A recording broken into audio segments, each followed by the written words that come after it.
여러분, 불교가 이 하나의 종교로서 출발한 기원을 여러분 기억하실 겁니다.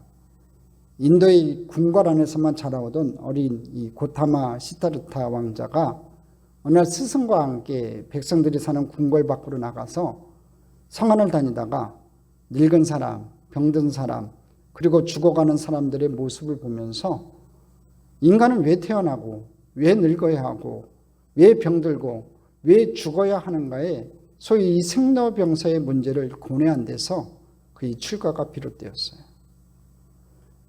적어도 이 고타마 시타르타는 올바른 문제의식을 갖고 있었던 것입니다.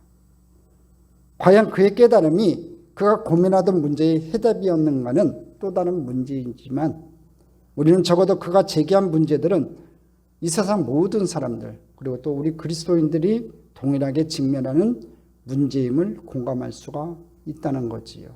생로병사. 왜 태어나고 왜 늙어야 하고 왜 병들고 왜 죽어야 하는가. 지금 이 광야를 여행하는 이스라엘 백성들도 동일한 문제들에 직면하게 됩니다.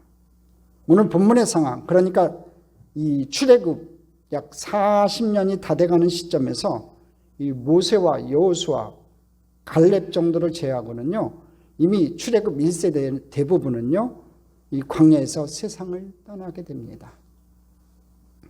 그리고 호르산을 떠나 이 에돔 땅을 통과하지 못하게 되자 이스라엘 백성들은 에시온 게벨로 내려가 다시 북상하는 우회로를 선택하게 돼요. 저 지도를 잘 보시면은요, 원래 애굽에서 출발해가지고 해안가로 가서 바로 들어가면 일주일이면 갈 수 있는 거리입니다. 이스라엘은요, 저 맨 위에 있는 점선으로 된 선이요. 그 길로 가면은 아주 쉽게 가는 길이에요. 그리고 또 이제 가데스 바네아에서 이스라엘 백성들이 40년을 걸고요. 이제 직진해서 들어가면은 에돔 땅을 통과하면은 사해 밑쪽에 있는 이 에돔 땅을 통과하면은 바로 갈 수 있는 거예요. 근데 이 에돔 왕이 거부를 해요. 그래갖고 어쩔 수 없이 호르산에서 출발해갖고 에시온 게벨 이 밑으로 내려와갖고 다시 에돔 땅을 우측으로 돌아가는 그런 우회 길을 선택하게 돼요. 이 험로를 지나면서 이스라엘 백성들은 다시 불평하게 됩니다. 그 결과로 뱀에 물려 병들어 죽어가는 고통을 경험하게 돼요. 과연 이런 질병과 이 고통의 문제에 대한 치유의 해답은 무엇인지 오늘 저와 여러분의 말씀을 통해서 깨닫고 은혜 받는 귀한 시간 되기를 주님의 이름으로 축원합니다. 자, 첫 번째 문제의 원인을 바로 진단해야 돼요. 우리 삶 가운데 고통이 다가오고 여러분 질병이 다가오고 어려움이 다가올 때는요, 문제를 정확하게 진단할 필요가 있어요. 왜냐하면 올바른 진단이 올바른 치유를 가져오기 때문에 그래요. 첫 번째, 이스라엘 백성이 원망하게 된 배경을 먼저 살펴봅니다. 왜 원망했냐면요, 마음이 상했기 때문에 그래요. 민수기 21장 4절을 같이 읽어봅니다.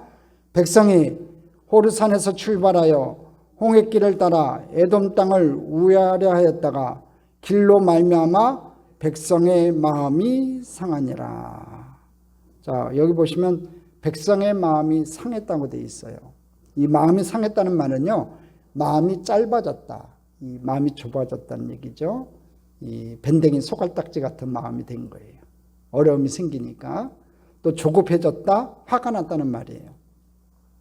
여러분, 사실 인생을 살다 보면요, 마음이 상할 때가 얼마나 많은지 몰라요. 돈 때문에 마음 상하고요, 남편 때문에 마음 상하고요, 자녀 때문에 마음 상하고요, 부모님 때문에 마음 상하고, 직장의 동료와 상사 때문에 마음 상하고, 친구들 때문에 마음 상하고, 여러 가지로 마음 상합니다. 진짜 마음 상할 때가 참 많아요. 그러면 왜 이스라엘 백성들은 마음이 상했을까요? 한번 볼까요? 4절을 봅시다. 길로 인하여 백성이 마음이 상하니라. 길로 말미암아 백성이 마음이 상했대요. 뭐 때문에 그래요? 길 때문이에요. 무슨 말이냐면요, 지금 이스라엘 백성들은 40년 만에 가데스 바네아에서 12전당권의 그 보고 중에서 10명의 부정적인 보고로 온 이스라엘 백성들이 밤새도록 곡했잖아요. 원망했잖아요. 그 벌로 여러분 죽겠다 하니까 그래 그럼 40년 동안 죽어라 해가지고 이제 40년이 흘렀어요. 이 40년 동안 광야가 그들의 무덤자리가 됐단 말이에요. 자, 이제 40년 만에 이 죽음의 땅, 광야를 벗어나 약속의 땅 가나안을 다시 한번 눈앞에 바라보게 됐어요. 이 에돔 땅만 통과하면 꿈에 그리던 가나안 땅으로 들어갈 수 있단 말이죠. 아까 지도처럼요. 하지만 이 에돔 왕의 거부로 인해서 남쪽 길로 우회해서 돌아갈 수밖에 없게 됐어요. 지름길 놔두고 황량한 사막지대인 아라바로 다시 돌아갈 수밖에 없게 됐다는 거지요. 근데 이 길은 가나안 땅에서 아까 지도에서 봤듯이 멀어지는 길이요, 크게 돌아가는 길이에요. 그러자 백성들의 마음이 상했다는 거지요. 왜 백성들의 마음이 상했어요? 자기들이 원하는 길로 갈 수 없었기 때문에 그래요. 언제 우리의 마음이 상합니까? 언제 우리 마음이 낙심됩니까? 모든 것이 내 마음대로 내 뜻대로 되어지지 않을 때예요. 내가 원하는 대로 기도의 응답이 이루어지지 않을 때예요. 내 자신의 기대가 여러분 무너질 때, 또 우리의 소망이 더디 이루어질 때 우리는 낙심한다는 거지요. 이렇게 우리는 내가 원하는 대로 이루어지지 않을 때, 나의 기대가 무너지고 내가 소망하는 것이 더디 이루어질 때 마음이 상해요. 여러분 마음을 지키세요. 우리 지킬 만한 것보다 내 마음을 지키라. 생명이 근원이 이에서 남이라 했어요. 마음을 지키는 저와 여러분 되기를 간절히 소망합니다. 환경 때문에 마음 상하면 자기만 손해인 거예요. 함께 계신 주님 바라보고 찬란한 미래를 바라보고 오늘 여러분 입속에서 감사와 찬송이 나오는 축복의 백성 되기를 간절히 소망합니다. 자, 이스라엘 백성들의 반응을 보겠습니다. 5절을 보면요, 이스라엘 백성들의 불평과 원망이 나와요. 5절을 다시 한번 읽어봅니다. 같이 읽겠습니다. 백성이 하나님과 모세를 향하여 원망하되 어찌하여 우리를 애굽에서 인도하여 내어 이 광야에서 죽게 하는가? 이곳에서는 먹을 것도 없고 물도 없도다. 우리 마음이 이 하찮은 음식을 싫어하노라 하매. 원망해요, 이스라엘 백성들이. 길 때문에 원망했는데요. 지금 그 길 때문에 원망했는데 실은 길 때문에 원망했잖아요. 낙심돼 가지고. 근데 지금 뭐라고 고백을 하냐면, 원망하냐면요, 먹을 것도 없고 물도 없도다 그래요. 또 이 하찮은 음식을 싫어하노라 그래요. 이스라엘 백성들이 지금 왜 우리를 애굽에서 인도해서 물도 없고 식물도 없는, 음식도 없는 이 광야에서 죽게 하느냐고 그래요. 진짜 먹을 것이 없었어요. 만나와 메추라기가 내려지고 있었잖아요. 하나님과 모세를 향하여 원망하기 시작한다는 거지요. 그리고 뭐라고 해요? 급기야는 우리 마음이 박한 식물을 싫어한다고 그래요. 여기서 박한 식물이 뭐예요? 여러분, 만나예요. 하나님은 광야를 지나는 이스라엘 백성에게요, 초자연적으로 하늘에서 만나를 내려 먹게 하셨어요. 놀라운 하나님의 은혜잖아요. 광야에서 농사 지을 수 없다고 했잖아요. 아무것도 거둘 수 없는 그 광야 땅에서 하나님의 은혜로 말미암아 그들이 먹을 것을 얻었어요. 그게 만나예요. 하늘에서 내렸다는 거지요. 근데 지금 이스라엘 백성들은 그 만나를 박한 식물이라고 해요. 박한 식물이라는 건요, 가차없는 음식, 하찮은 음식이라고 얘기해요. 싫어한다는 말은요, 혐오하다, 미워하다는 뜻이에요. 그러니까 그들은요, 하나님께서 특별한 은혜로 허락해 주신 하늘의 음식을 하찮은 음식이라고 말하고 있어요. 더 나아가 싫어하는 정도가 아니라 원수처럼 혐오하며 미워까지 하고 있어요. 그게 사람이에요. 당장 좋을 때는 할렐루야 아멘 찬송하는데 조그만 어려운 일이 생기면 불평하고 원망하고 하나님을 향해서 원망한다는 거지요. 그리고 내게 주어진 그 축복을 축복으로 바라보지 못하는 그런 인간의 연약함이 있다는 거예요. 저와 여러분, 그 어려운 환경에서도 하나님만 바라보고 여전히 내리시는 그 하나님의 축복에 감사하는 저와 여러분 되기를 주님의 이름으로 축원합니다. 성경에 그렇게 돼 있다고 그렇게 하라는 게 아니에요. 이렇게 하지 말라는 거예요. 여기서 우리가 배울 수 있는 영적 교훈 첫 번째가 뭐냐면요, 이 마음이 상하면요, 불평과 원망으로 이어질 수 있다는 거예요. 이스라엘 백성들은요, 자신의 기대가 무너졌을 때 마음이 상했어요. 근데 상한 마음을 처리하지 못하고 간직하고 있다가 기도로서 좀 풀고 그래야 되는데 이 상한 마음을 마음에 간직하고 있다가 자신도 모르게 불평과 원망의 단계로 나아가고 있어요. 길의 문제로 인해서 상한 마음을 가지고 있던 이스라엘 백성들은요, 마침내 하나님과 모세를 향해서 원망하기 시작한다는 거지요. 그러니까 첫 번째가 뭐냐면 마음이 상하지 말아야 돼요. 속상한 일을 만나도요, 내가 원하는 대로 일이 이루어지지 않아도 마음이 상해서는 안 되는 거예요. 그러려면 여러분 먼저 하나님의 뜻을 들어야 돼요. 알아봐야 돼요. 그런데 이스라엘 백성들은요, 자기들의 기대가 무너졌다는 것만 생각했지 하나님의 뜻이 무엇인지 묻지 않았어요. 왜 하나님은 빠른 지름길을 놔두시고 우리를 저 먼 길을 돌고 돌아서 가게 하실까? 왜 돌게 하실까? 묻지 않았다는 거지요. 만일 그들이 하나님의 뜻을 물었고 하나님의 뜻이 무엇인지를 알았다면 마음이 상했겠냐 이거예요. 묻지 않았잖아요. 자기 마음 상하니까 바로 불평과 원망으로 나아갔잖아요. 그러니까 하나님 앞에 하나님께서 돌아가게 하는 그 상황에서 하나님의 뜻이 무엇인지 한번 물어봤어야 돼요. 최소한 자기의 리더인 영적인 리더인 모세에게 모세요. 하나님의 뜻이 무엇입니까? 한번 당신이 기대해 보십시오. 중보기도라도 요청을 했었어야 돼요. 근데 그것도 없었다는 거지요. 사랑하는 성도 여러분, 마음이 상해서 불평 원망하기 전에요, 여러분 분명히 하나님의 뜻이 무엇인지 여러분 물어보세요. 왜 이런 일이 일어나야 했는지를 생각하기 전에 먼저 하나님의 뜻을 물어보세요. 근데 대부분의 성도님들이 이 단계를 그냥 패스오버해버려요. 그냥 건너뛰어버려요. 그리고 그냥 마음 상한 일이 생기면 그냥 마음 확 상해가지고 그냥 입에서 나오는 물이 쓴물이 나와요. 그래서는 안 되는 겁니다. 우리는 하나님의 사람이기 때문에 하나님의 뜻을 안다면요, 그 길이 아무리 힘들고 어려워도요, 원망 불평 없이 기쁨으로 걸어갈 수 있는 믿음의 백성이에요. 또 그렇게 걸어가야 됩니다. 자, 영적 교훈 두 번째 뭐냐면요, 불평과 원망은 습관이라는 거예요. 여러분 성경을 보십시오. 이스라엘 백성들은요, 출애굽한 이후 40년 동안 줄곧 불평하고 원망했어요. 멀리 갈 필요 없이요, 민수기 20장, 오늘 본문이 21장이니까 본문 민수기 20장에 보면요, 무슨 내용이냐면 80이 훨씬 넘은 모세가요, 이 모세의 누나인 미리암이 행진 도중에 죽어요. 나이가 많아서 이제 죽어요. 여러분, 모세에게서 미리암은요, 어머님보다 더한 사람이에요. 많은 영향력을 끼쳤어요. 누나가 자기를 키웠잖아요. 그래서 많은 영향력을 받았던 사람이고, 또 실은 이 미리암이요, 이스라엘 여성들에게 영적인 지도자였어요. 선지자로 불렸다고요. 근데 자기 누나인 미리암이 죽었어요. 낯선 땅에 누나를 장사 지내야 하는 이 모세의 마음이 얼마나 아팠겠고 상했겠어요. 근데 하지만 이 백성들은요, 이 모세의 마음을 알아주기는커녕 물을 달라면 또 모세를 향해서 원망해요. 참 이스라엘 백성들도 심하지요. 자기 지도자인 모세가 어떤 마음일까 한번 헤아려 봐야 되는데 그 헤아림이 없어요. 또 21장에 보면요, 오늘 본문에 또 어떤 내용이 나오냐면요, 이스라엘 백성들이 가나안 남방에 위치한 아락 족속의 공격을 받아요.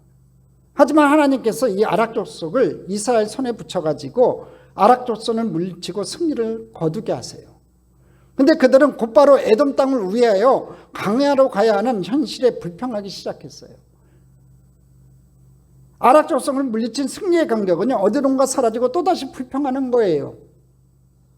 원망하다가 문제가 해결되면 잠잠하고 또다시 문제가 생기면 기억상실장에 걸린 사람들처럼 하나님의 은혜와 축복을 잊어버리고 또다시 불평하기 시작해요.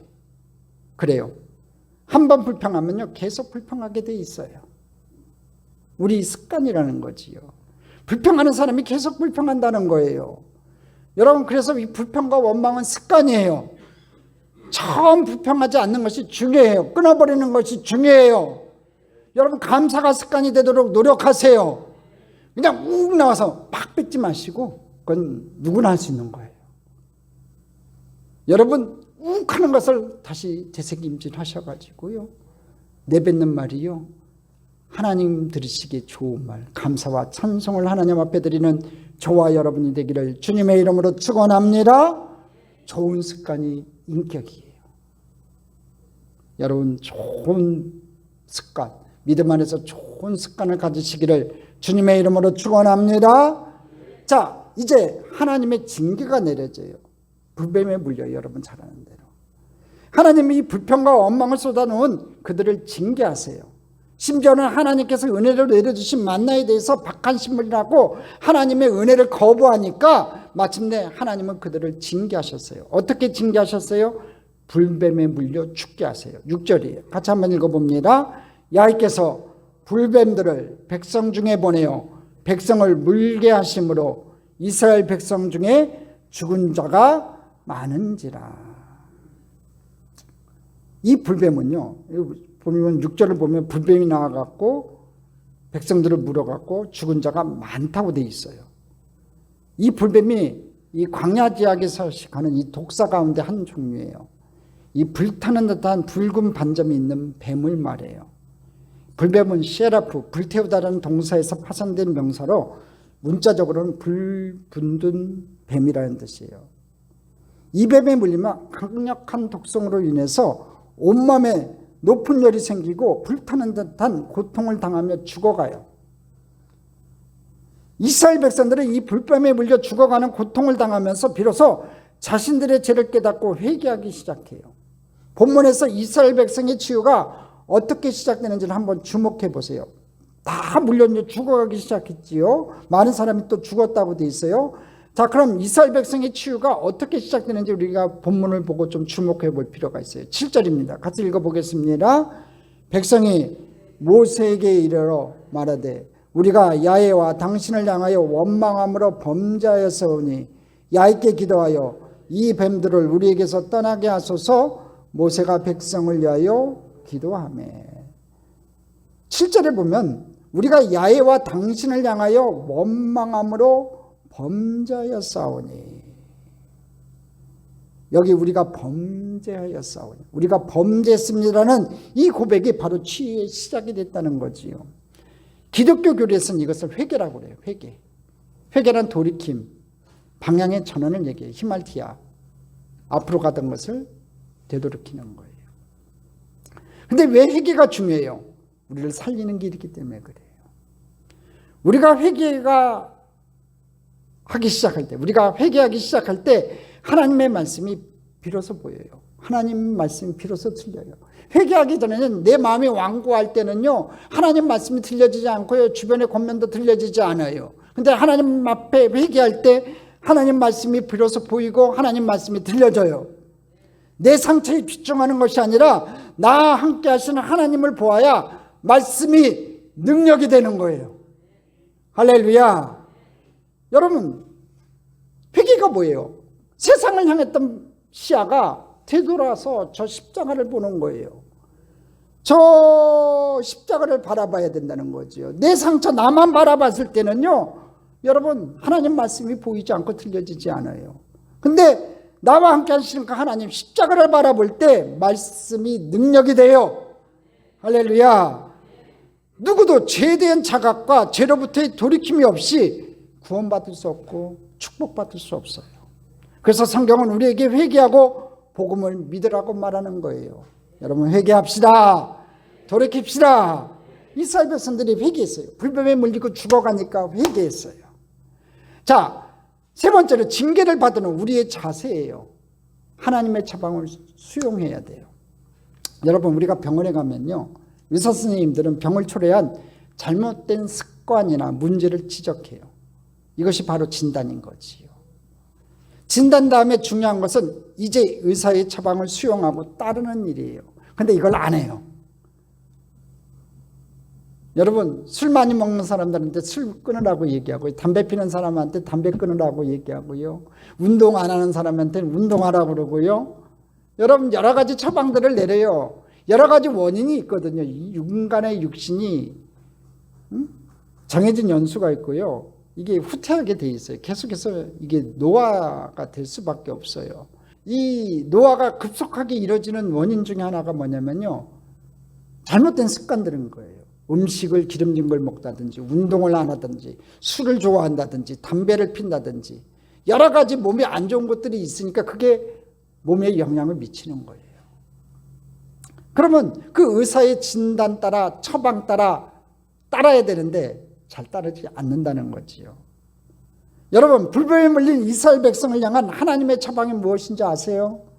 8절에 하나님의 처방이 나와요. 8절 읽어봅니다. 야훼께서 모세에게 이르시되 불뱀을 만들어 장대 위에 매달아라. 물린 자마다 그것을 보면 살리라. 장대 위에 매달아라. 그것을 보는 자마다 살리라 그래요. 9절을 보면요, 모세는 하나님께서 말씀하신 대로 장대 위에 놋뱀을 만들어 달았어요. 9절을 읽어보겠습니다. 같이 읽겠습니다. 모세가 놋뱀을 만들어 장대 위에 다니 뱀에게 물린 자가 놋뱀을 쳐다본 즉 모두 살더라. 사진 좀 보여주실래요? 성화를 이제 하나 가져왔고요. 이 광야에서 이제 모세가 하나님께서 뱀 다르라 하니까 저렇게 놋뱀을 만들어서 달았고요. 저 오른쪽에 있는 사진은요, 이 느보산 정상에 가보면요, 모세의 기념교회가 있어요. 그리고 모세가 만들어놨다는 놋뱀을 하나 조형물로 만들어가지고 저렇게 세워놨어요. 그러니까 모세의 상징하는 것들을 이제 몇 가지를 해놓았는데, 저 모세의 놋뱀이에요. 저기서 사진도 많이 찍어요. 그런데 놀랍게도 이 뱀에게 물린 자마다요, 저 놋뱀을 쳐다본 즉 독이 해독되고 살아났어요. 이스라엘 백성들이 불뱀만 먹을까, 불뱀에 물리니까 죽었는데 놋뱀을 쳐다보니까 살아났어요. 여기서 우리가 깨달을 게 하나가 있어요. 시선을 바꾸면 살 길이 있다는 거예요. 시선을 바꾸면 다르게 보이기 시작해요. 저는 용서하지 못하는 사람을 가르쳐 독이 올랐다고 표현해요. 너무 미워갖고 용서하지 못하는 사람은요, 독이 바짝 올라 있어요. 독이 오른 눈으로 상대방을 쳐다보고요, 심지어 그 독으로 확 물어버리기도 해요. 왜 그렇게 사는지 모르겠어요. 주 안에서도 그러더라고요. 자기 상한 감정을 갖다가요, 상대편에다 확 풀어버려요. 자기가 독사가 되는 거죠. 자기가 불뱀이 되는 거예요. 용서하지 못하는 마음과 언어는요, 누군가에게 독을 쏘고 그 독은 또 누군가를 죽여요. 자기의 불뱀을 물려서 자기만 죽는 게 아니라 다른 사람도 물어버린다는 거지요. 그래서 용서하지 못하는 사람을 가리켜 이렇게 표현해요. 쥐약은 자기가 먹고 상대가 죽기를 기다리는 것과 같다는 거예요. 쥐약은 자기가 먹었잖아요. 불뱀은 자기가 물려놓고서는요, 상대가 죽기를 독이 올라가고 바라보는 거예요. 여기서 중요한 게 뭐예요, 여러분? 내 안에 있는 독기를 해독해야 돼요. 내가 살아야 될 거 아니에요. 시선을 바꿔 놋뱀을 바라봐야 된다는 거지요. 여러분, 시선을 바꿔 장대 위에 높이 달린 놋뱀을 바라보는 순간 신기롭게도요, 뱀의 독이 다 빠져나가고 해독되어 건강하게 되었어요. 깨끗하게 되었어요. 여러분 잘 아는 대로요. 그러나 어떤 사람들은요, 독세에 물려 통통 부어 죽어가면서도요, 독기가 올랐음에도 불구하고 쓸데없는 소리 하지 마. 뭐 저 노수로 만든 뱀을 본다고 내가 고침을 받을 수 있어? 나을 수 있어? 말도 안 돼! 하면서 바라보지 않았어요. 그런 사람 다 죽었어요. 자신의 상처와 독에 집중하다 죽음에 이르렀다는 거지요. 혹시 여러분이 불뱀에 물려갖고 독이 올라 있으면 독 좀 푸세요. 여러분 진짜 신앙생활을 하든 안 하든 간에요, 내 안에 독이 있으면 그 독은 날 죽이는 거거든요. 마음의 분노, 마음의 괴로움, 슬픔, 이런 독들 다 오늘 예수의 피로 깨끗함을 얻는 저와 여러분 되기를 주님의 이름으로 축원합니다. 힘들고 어려울 때요, 마음에 독이 들어왔을 때 그 독을 해독하는 백신이 있어요. 예수의 피예요. 예수의 피예요. 그 피에, 예수님의 피에 백신을 받아가지고 깨끗함을 얻는 저와 여러분 되기를 주님의 이름으로 축원합니다. 놋뱀을 쳐다본 자마다 다 낫고요, 쳐다보지 않은 사람은 죽었어요. 왜 이런 일이 일어났을까요? 장대 위에 달린 그 놋뱀 그 자체에 무슨 능력이 있어요? 놋뱀 그 자체에 해독작용이 있어서일까요? 아니에요. 그 놋뱀 자체는 아무런 힘과 능력도 없어요. 이 광야에서 저 놋뱀이요, 광야에서 매달아놨던 저 놋뱀이요, 언제 등장하는 줄 아세요? 히스기야가 종교개혁을 일으키면서요, 여러분 성전을 이렇게 정리하다 보니까 여러분 성전 안에서 저게 나타나요. 느스단이라고 하죠. 그 얘기는 무슨 얘기냐면 이스라엘 백성들이 저 때부터 시작해갖고 히스기야 왕 때까지 뭘 섬겼냐면 그 느수단 놋뱀을 우상으로 섬겼다는 거예요. 놋뱀은요 아무런 능력이 없어요. 아무런 힘이 없어요. 여러분 좀 이상한 처방 아니에요? 불뱀에 물린 자들에게, 뱀에게 물린 자들에게 뱀을 쳐다봐라, 놋뱀을 쳐다보라고 하세요. 왜 이 놋뱀의 능력이 있냐면요, 이 메시지가 기독교의 가장 중요한 복음이 선포되는 순간이었던 거예요. 놋뱀을 쳐다봐라, 이 얘기는 무슨 얘기냐면요, 기독교의 가장 중요한 복음의 메시지가 선포되고 있었던 자리예요. 장대에 높이 달린 놋뱀은요, 마귀를 멸하시기 위해서 십자가에 달리신 예수 그리스도를 예표하고 있기 때문에 그래요. 예수님이 이 땅에 오시기 전 하나님은 이 사건을 통하여 예수 그리스도가 십자가에 달려 죽으심으로 우리를 구원하실 것을 미리 보여주신 거예요. 그러므로 장대 위에 높이 달린 놋뱀은요, 바로 우리의 죄와 허물을 대신 짊어지시고 십자가에 달려 죽으신 예수 그리스도를 말하는 거예요. 놋뱀은요 예수 그리스도예요. 할렐루야. 여러분, 먼 훗날 신약시대 예수님께서 자신을 방문한 니고데모라는 이름의 구도자에게 어떻게 구원의 처방을 말씀하셨는지 여러분 기억하세요? 요한복음 3장 14절이에요. 모세가 광야에서 뱀을 든 것 같이 인자도 들려야 하리니. 니고데모가 이렇게 얘기했어요. 모세가 광야에서 뱀을 든 것 같이 인자도 들려야 하리니. 무슨 뜻이에요?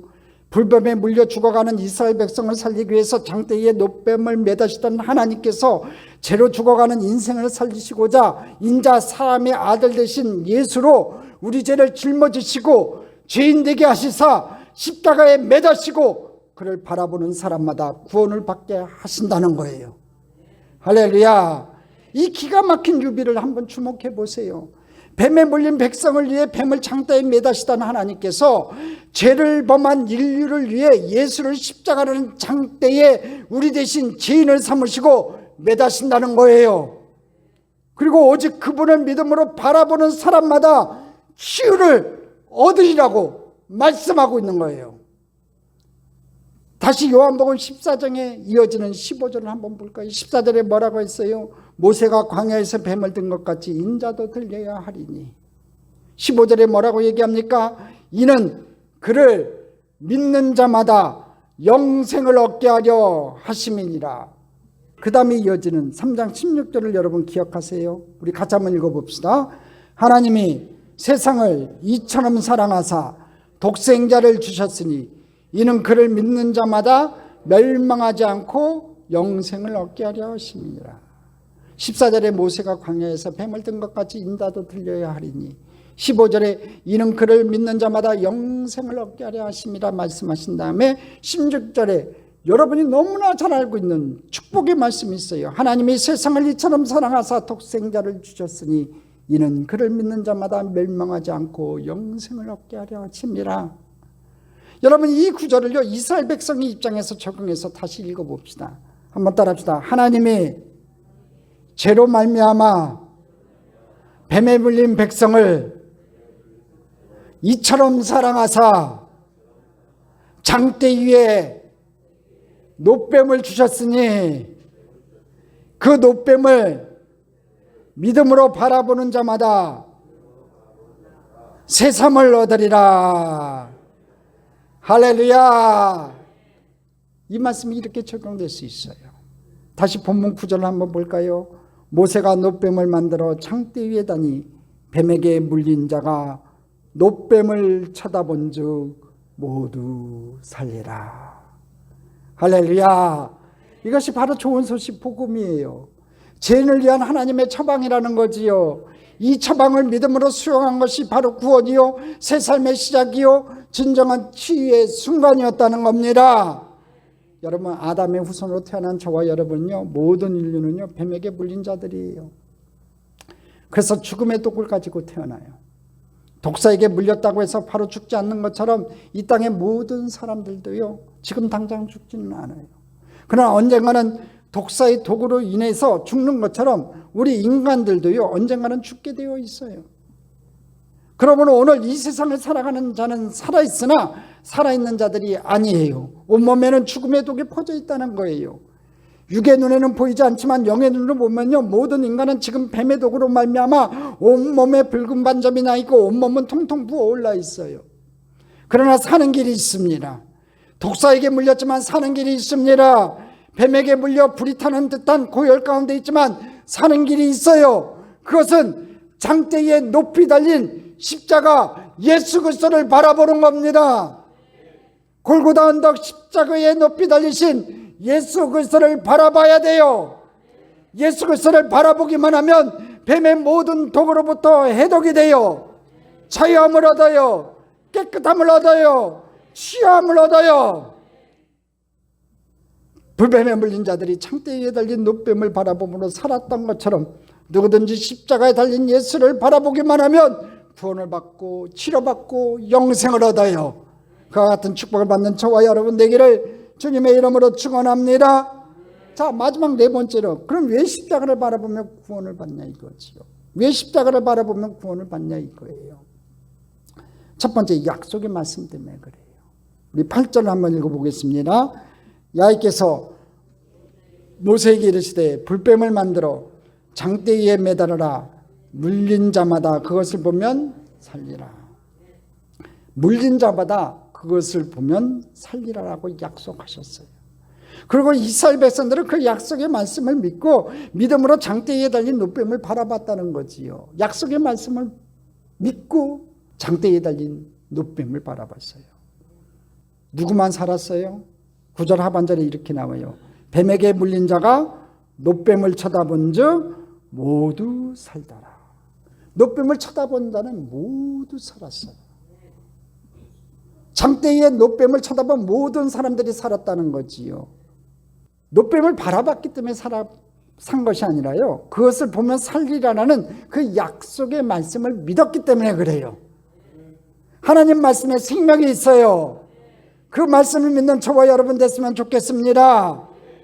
여러분, 왜 십자가를 바라봐야 돼요? 두 번째로, 십자가에서 모든 죄의 값이 지불되었기 때문에 그래요.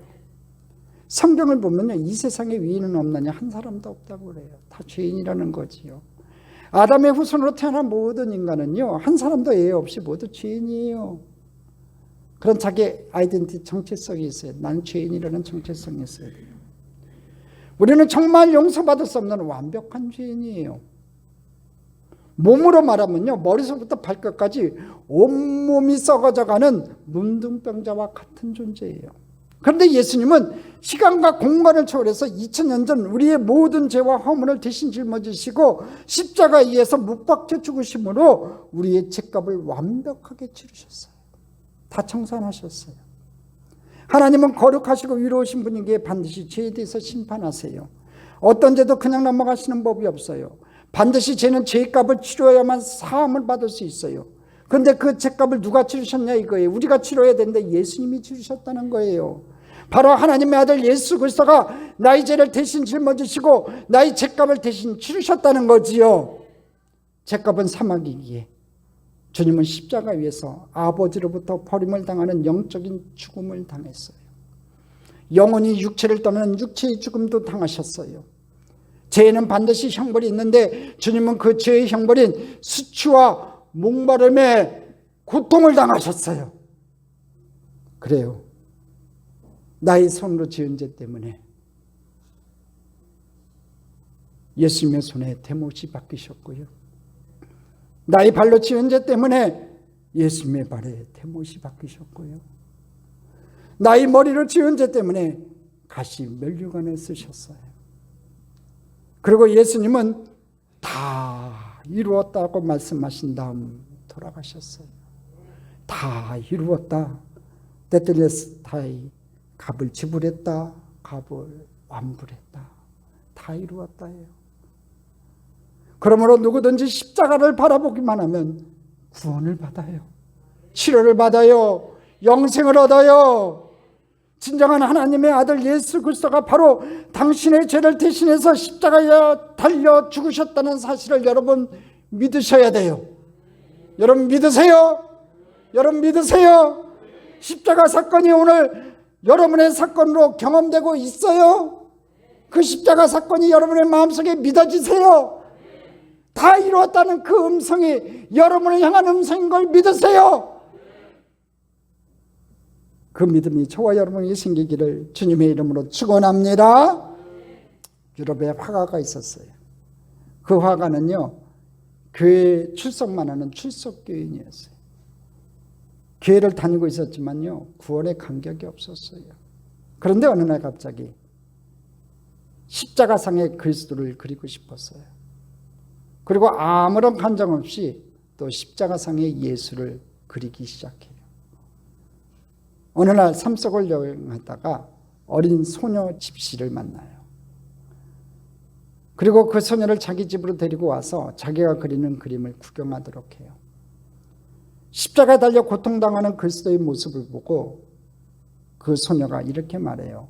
아저씨, 저 사람은 굉장히 나쁜 사람인가 보지요? 이 화가가 이렇게 얘기해요. 아니야, 나쁜 사람 아니야. 바로 자기 죄 때문이 아니라 인류의 죄 때문에 저렇게 십자가에 달려 고통을 받으신단다. 아는 게 있으니까 또 이렇게 대답을 해요. 근데 이 떠돌이 집시의 소녀가 하는 말이 뭐라고 하는 줄 아세요? 아저씨, 그러면 그분이 아저씨를 위해서도 죽으셨나요? 아저씨, 그러면 그분이 아저씨를 위해서도 죽으셨나요? 그 순간 성령께서 이 화가에게 역사했어요.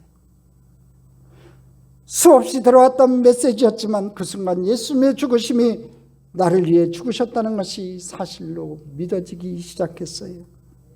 예수님의 십자가 죽음이 나를 위한 죽음이라는 사실이 깨달아지는 순간 이 화가의 삶 속에 새로운 삶이 시작됐어요. 정말 여러분 안에 이런 체험이 있으세요? 예수의 십자가가 나의 십자가가 되신 적이 있으세요? 정말 믿음의 눈으로 십자가에 달리신 주님을 바라보신 적이 있으세요? 그 주님 앞에 주님, 정말 나는 용서받을 수 없는 죄인이다라고 고백한 적이 있으세요? 그래요, 여러분. 십자가에 의해서 저와 여러분의 모든 죄짐이 풀렸어요. 십자가에 의해서 저와 여러분의 모든 죄짐이 풀렸어요. 오늘 이스라엘 백성들이 광야에서 믿음을 가지고 장대에 달린 노뱀을 쳐다보았듯이 나를 죄를 대신 짊어지고 십자가에 달리신 그 주님을 바라보는 저와 여러분이 되기를 주님의 이름으로 축원합니다. 십자가를 바라보십시오. 그 십자가 안에 모든 능력이 있어요. 그 십자가 안에 인생의 모든 문제의 해답이 있어요.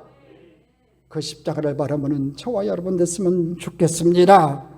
여러분, 다음 주일은 부활주일입니다. 저와 여러분을 위해 십자가에 달리신 주님의 은혜를 생각하며 그 십자가를 바라보며 참된 자유와 치유를 얻는 주님의 복된 백성들 다 되시기를 주님의 이름으로 축원합니다. 축원합니다. 축원합니다.